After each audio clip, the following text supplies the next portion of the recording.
केरळमधल्या एका खासगी कंपनीतल्या कर्मचाऱ्याला गळ्यात पट्टा बांधून जमिनीवर कुत्र्यासारखं चालायला लावल्याचा व्हिडिओ व्हायरल होत आहे। या व्हिडिओमुळे सोशल मीडियासह सर्वत्र खळबळ उडाली आहे।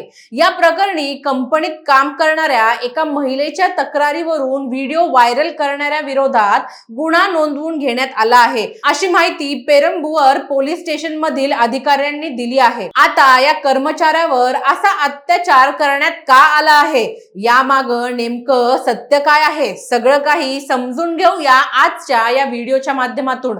नमस्कार, मी अनुष्का आणि तुम्ही पाहताय दैनिक राज्य लोकतंत्र। खरं तर हे प्रकरण पुढे आलं ते सोशल मीडियामुळे। केरळच्या एकामागून एक सगळ्याच स्थानिक न्यूज चॅनल्सनी हा व्हिडिओ प्रसारित केला, तसंच सोशल मीडियावरही व्हिडिओ व्हायरल केला। त्यानंतर केरळ राज्य मानव हक्क आयोग आणि केरळ राज्य युवा आयोगाने तक्रार नोंदवण्यासाठी या प्रकरणात पुढाकार घेतला। कोणत्याही सभ्य समाजात असं कृत्य स्वीकारलं जाऊ शकत नाही, या विरोधात कायदेशीर कारवाई झालीच पाहिजे, असं केरळ राज्य युवा आयोगाचे प्रमुख म्हणाले। ही घटना अतिशय धक्कादायक असून चौकशीचे आदेश दिलेले आहेत, असं केरळचे कामगार मंत्री शिवनकुट्टी यांनी सांगितलं। कामगार विभागाकडून या घटनेसंदर्भात एक तपशीलवार अहवाल मागवण्यात आला आहे, असंही ते पुढे म्हणाले। दिवसाचं सेल्स टार्गेट पूर्ण न झाल्यामुळे कर्मचाऱ्याला कोची मधल्या एका खासगी कंपनीने अशी शिक्षा दिली असल्याचं स्थानिक माध्यमांनी व्हिडिओ प्रसिद्ध करत म्हटलं आहे। या व्हिडिओमध्ये एका व्यक्तीला दोरीनं बांधून कुत्र्यासारखं चालवताना दिसत आहे। त्याला कुत्र्यासारखं भुंकायला लावलं जात आहे आणि एका थाळीत नाणी ठेवून ती चाटायला लावलं जात आहे।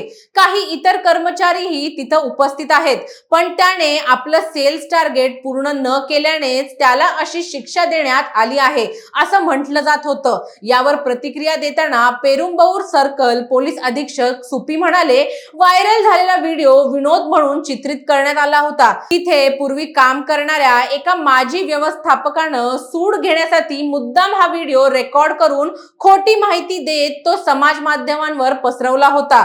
तो जेव्हा या संस्थेत काम करत होता तेव्हा त्याचे संस्थेच्या व्यवस्थापनासोबत मतभेद झाले होते, त्यामुळे त्याने हा व्हिडिओ चुकीच्या माहितीच्या आधारे प्रसारित केला आहे। आपल्याला अशी कोणतीही शिक्षा झाली नसल्याचं व्हिडिओत दिसणाऱ्या माणसानेही कबूल केलं आहे। ती घटना एका खेळाचा भाग होती, असं त्याने स्पष्ट केलं आहे।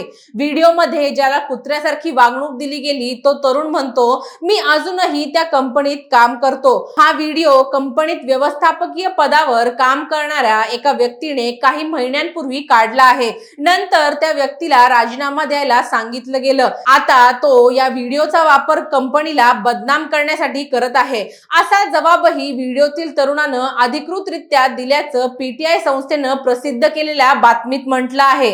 कोझिकोड मधल्या या व्हिडिओ प्रसारित करणाऱ्या माजी व्यवस्थापकाविरुद्ध सध्या त्या संस्थेत काम करणाऱ्या एका महिलेनं तक्रार दाखल केली आहे। शिक्षा म्हणून कुत्र्यासारखं वागवण्यात आल्याची कोणतीही घटना झाली नव्हती, असंही त्यांनी सांगितलं। महिलेच्या तक्रारीवरून भारतीय दंड संहितेतील कलम 74 नुसार माजी व्यवस्थापकाविरुद्ध तक्रार नोंदवून घेतली आहे। मात्र घटना घडून अनेक महिने झाले असल्याने कोणतीही त्वरित कारवाई करण्यात आलेली नाही। या संदर्भात कायदेशीर मार्गदर्शन घेत आहोत, सर्कल इन्स्पेक्टर सुपी म्हणाले।